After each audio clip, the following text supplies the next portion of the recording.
Hi everybody, my name is Mark Herr. I'm the president of the Center for Self-Governance. Our organization has been involved in trying to stop the political weaponization of labels in government for the last 12 years. It began back in the Tea Party days when the Obama administration, with his FBI director James Comey and his Attorney General Loretta Lynch, began targeting the Tea Partiers for labeling of extremism, domestic terrorism, anti-government, far-right extremist, and all these strange labels. People seem to wear them as a badge of honor. Tragically, in 2016, Robert LaVoy Finicum was shot and killed on January 26th on a desolate highway in Oregon on his way to a public town hall meeting, not a clandestine meeting. And he was pulled over by FBI agents who had coordinated with the Oregon State Police. They were convinced that LaVoy was a national security threat and that they had labeled him a domestic terrorist within their own organization's protocols, heightening the fear and the defensiveness of the Oregon State Police, so much so that when he pulled over at the first stop, they shot at the vehicle with all the occupants inside, unprovoked. LaVoy reached out of the window and said, "Who are you?" And they hadn't even identified themselves yet. He decided to move on to the public town hall meeting, and the radio operator at the first stop, the Oregon State Police officer in charge number 2, radioed ahead and said, "We're going to have to kill Finicum." Quote, I heard this for myself in the 2018 Astorita trials. Astorita was an FBI agent, part of an HRT team called the Hostage Rescue Team, that was at the second stop. When LaVoy and the truck full of 4 other individuals came around the bend, Oregon State Patrol Officer number 1, the lead officer, who happens to be the current state superintendent of the Oregon State Patrol, shot into his vehicle 3 times, again unprovoked.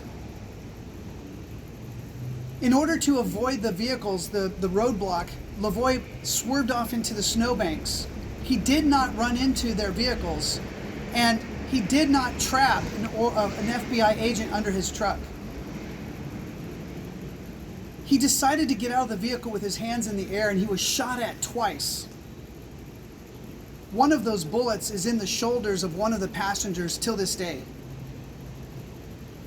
As he came around the truck, he was shot in the back 3 times by Oregon State police officers. He died, and then the HRT team, the FBI hostage rescue team members that included this Joseph Astorita, who went on trial for what I'm about to tell you, decided to violate the scene of the officer-involved shooting by picking up evidence, walking back and forth between the driver's side where LaVoy was driving to the LaVoy's body. All of this was seen in the courtroom in 2018 at Joseph Astorita's trial. And the reason why he was on trial is because they discovered that somebody had shot and violated the scene of this officer-involved shooting. The chief forensics officer for Oregon testified that there was a well-worn path between the driver's seat, the truck, to LaVoy's body. OSP officers even testified about saying, "Hey, we have to kill Finicum." They testified about leaving the scene and properly following protocol regarding an officer-involved shooting scene. They know that the HRT team had violated the scene, and there was literally contention between OSP and the HRT team in that courtroom. I saw it for myself. And recently, to our dismay, disappointment, discouragement, and just hard to describe in words how to describe it. I have a hard time with it. But just over 72 hours ago, we found out that the FBI gave commendation medals, Medals of Bravery, to the HRT team. And in the commendation, it states that they were going up against a domestic terrorist who was on his way to a clandestine meeting. Not true. Public town hall meeting. It says that he rammed his vehicle into their vehicles. Not true. It says that he pinned an FBI agent under his truck. Again, not true. It states that he fired upon them. Not true. What's really discouraging about this is that this is nearly 10 years later. And the Finicum family, a widow, 12 kids, 45 grandkids, this resurrected the entire issue for them. The questions that I brought up earlier have never been answered in a court of law, except for Astorita's trial, where we discovered this information. But LaVoy Finicum himself has never had a day in court, while the media has portrayed him as a domestic terrorist, a national security threat, somebody who had a gun on his person and deserved to die.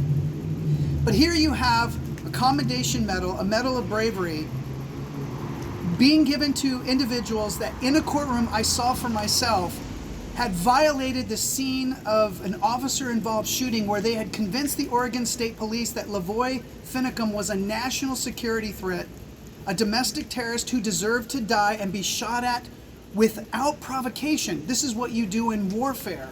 When you have an enemy of your country, you shoot them first and then you ask questions. But in America, we have due process for criminals.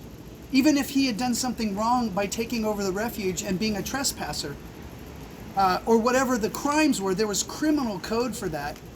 Not a national security threat that deserved to be shot at the first stop, shot into the vehicle 3 times, radioed ahead to say we have to kill him, shot at as he gets out of the car with his hands in the air, shot in the back 3 times, violate the scene of the crime, picking up evidence from the thing, and the media continues to report that he had a gun on his person without asking the legitimate question: if the FBI violated the scene, then is it not reasonable to say that it's possible that they planted the gun on this man?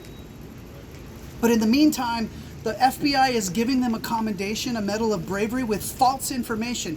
That requires an investigation. It requires somebody to say, Mr. President, the Obama administration that was weaponized under James Comey and Loretta Lynch is the same weaponization against this man, and it continues 10 years later on this family.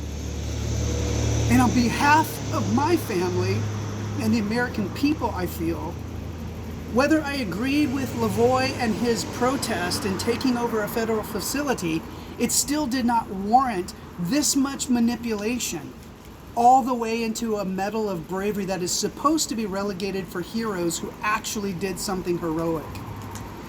So I just would like to not complain and attack these men or belittle the FBI, but to say civilly, how do we come together to stop the weaponization of government?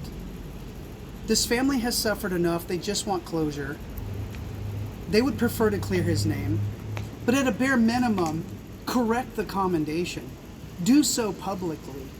At least allow the evidence from this case to be open to the public so they can see it for themselves and make their own judgments.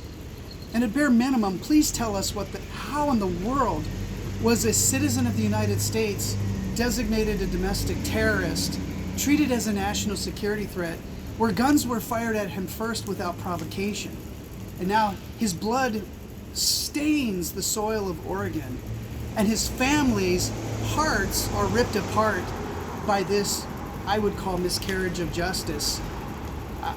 I could go on for hours and hours, but I ask you to please consider correcting this situation. Meet with the Finicum family, close the door on this wound, and let's come together as a nation to stop the weaponization of labels and government against anyone. Otherwise, it just continues regardless of whoever's in charge of our